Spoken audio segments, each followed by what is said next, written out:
So I went to the local Indian casino here today, and my friend lost some money, and that's not a surprise. It's not strange, but for some reason today he got caught up in the loss of the money, and he was very frustrated.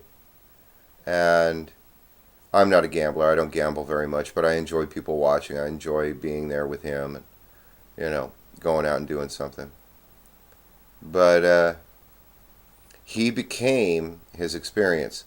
He experienced the fact outside was interpreted in such a way where he and his interpretation were one, and he couldn't separate himself from his idea.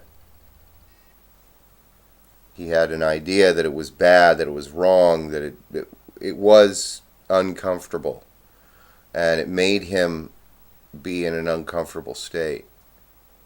And what came on the radio while I was thinking also about doing this about the Godhead and the filter and the myth we live by, being the myth we live by, the filter being the myth we live by, and the Godhead or the ideal being that myth.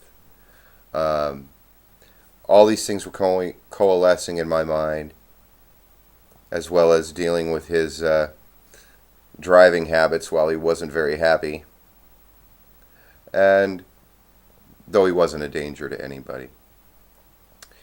I just I have a bad back, so when somebody starts shifting quickly, I've got to remember to stay relaxed, or I get shooting pains and that kind of thing during the jerking motions. So, yeah, roller coasters are totally out for me. And the song that came on the radio was American Pie. Bye bye, Miss American Pie. Drove my Chevy to the levee, but the levee was dry. And I understand that this was inspired from the death of President John F. Kennedy. And it all came coming forward to me how the music had died. In the beginning times of a civilization, the beginning times of a nation, there's this challenge and response thing, using Toynbee's terms. And the people, the general public, the general populace, the majority, they become the dream of liberty and freedom. That's also what I was thinking about this morning. It's interesting how the song came in later to remind me of this. I realized that liberatorious freedom was the myth we were living by. However, people they can't separate this. And so anything that comes at them has to be filtered through liberatorious freedom, liberty and freedom.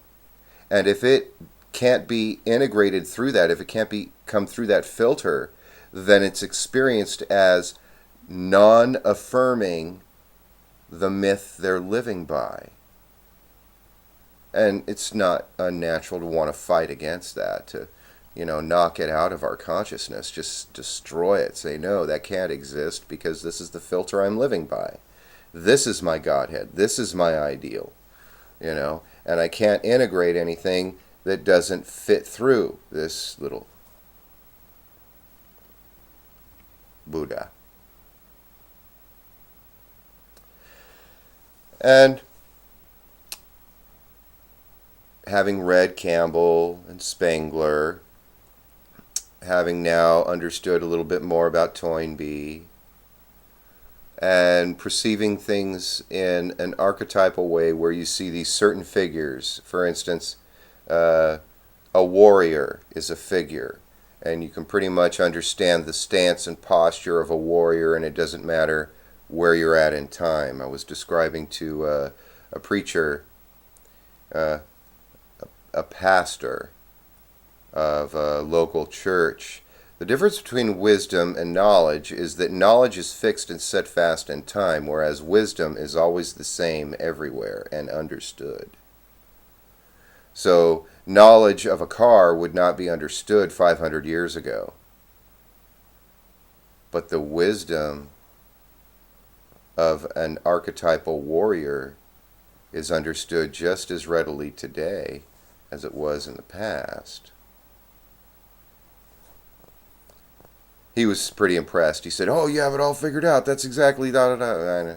I don't know how he was going to use it in his church, but a church requires a flock, sheep, herd animals. Peace be unto the deal. Each to their own. But as far as the song went, it was talking about how the music had died. And I thought of how somewhere in our psyche we understood that the dream for freedom and liberty had died as soon as we had experienced locally not just Abraham Lincoln, but John F. Kennedy. It was a whole different level. This is during my generation, I was born in '69, so a few years before I was born, but definitely my parents' generation. And as their child, their offspring, I was 100% dependent upon them. And so what affected them is also going to be a filter in which affects me, because we receive many imprints from our family. And it became very clear to me. It all came together. I do this. I want to bring wholeness. I want a single cohesive vision that integrates all the information harmoniously. I may not necessarily like it. It may take a while. It may even disrupt my digestive tract for a bit. But I try to transmute and integrate what I've ingested in such a way as to bring a life-affirming yes to life. And when the ideas come together like this, and there are spontaneous synchronistic events, such as a radio playing a song randomly by a friend who just happened to come over and say, "Hey, let's try this."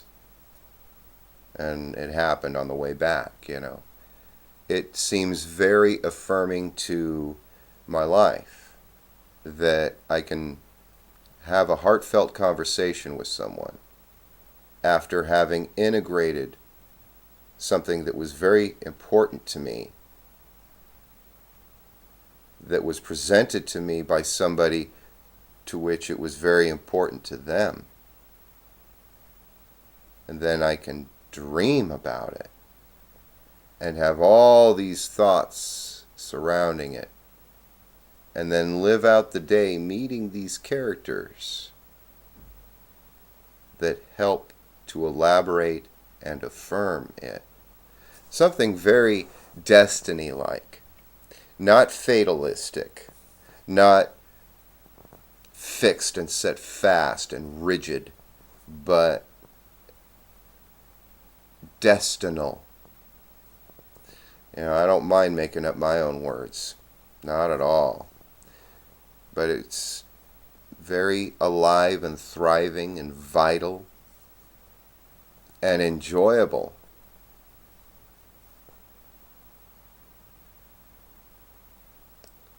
So I look back on, the events in my lifetime, and I am...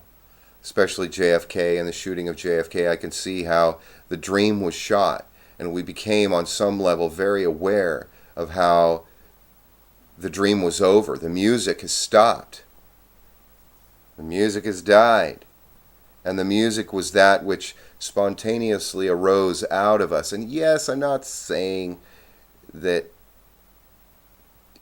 we don't have anything to live for, there's no more hope, or it's the end, it's 2012, apocalypse, and No, what I'm saying is that personally for me, I think that we're going to weed out a whole bunch of filters that no longer work in integrating what is, so that we can continue to ingest and transmute into energy and life fulfilling and more life and beauty and creativity.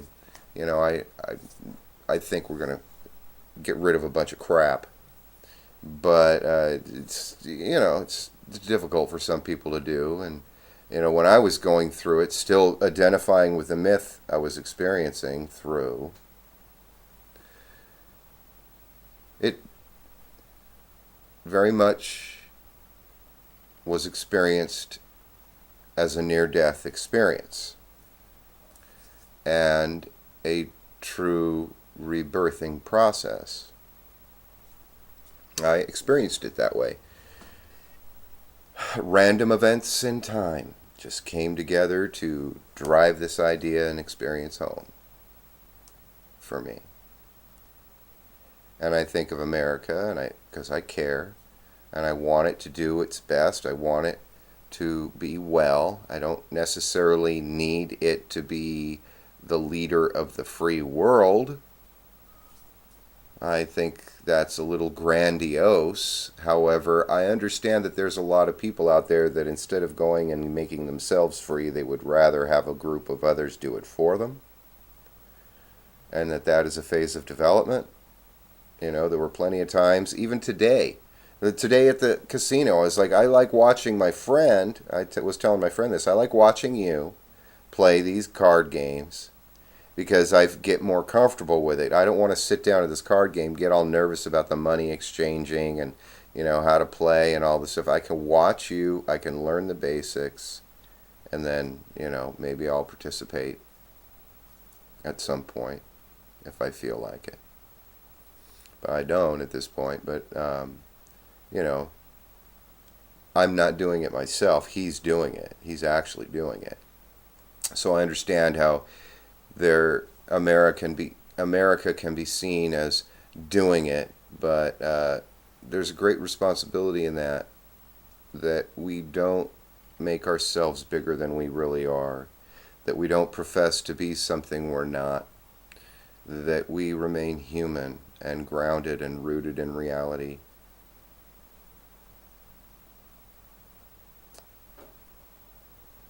So, yeah, bye-bye, Miss American Pie.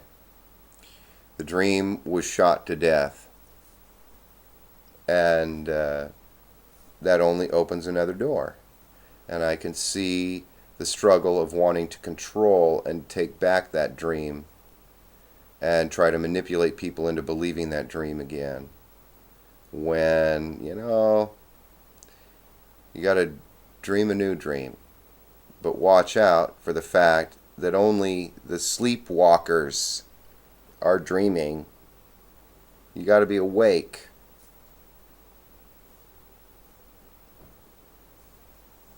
Present and accounted for.